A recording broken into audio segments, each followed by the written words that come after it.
Good morning, sir.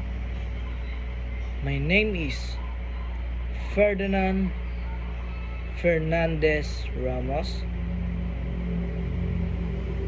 B is IT 3D. And now I'm reciting the mission and vision and the core values. Vision: a leading local university known to develop excellent and virtuous professionals who are catalysts of progress for both the local and global communities. Mission: University of Eastern Pangasinan is dedicated to producing highly competent and morally responsible UEPians through innovation, industry-focused education, sustainable research, and values-based curriculum. We commit to shaping ethical trailblazers, bringing our principle-centered culture, defining our values of makadiyos, marunong, and malinis.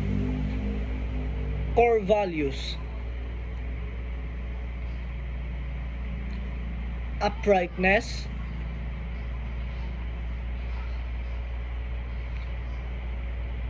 excellence, and passion.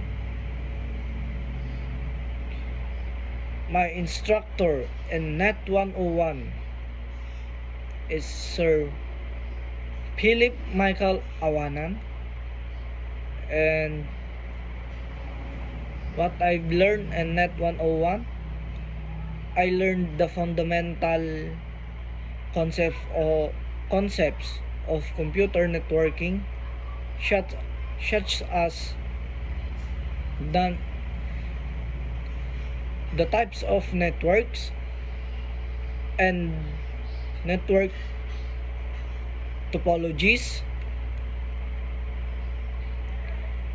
and the different devices used in setting up a network. I also understood how data is transmitted through cables and wireless connections, as well as the importance of protocols in ensuring proper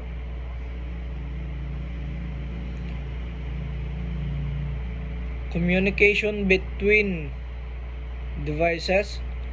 Aside from that,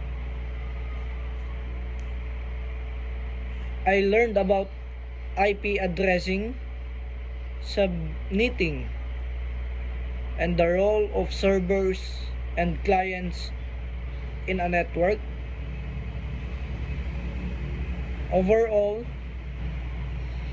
this subject gave me a solid foundation about how network work in real life and why they are important in our daily use of technology.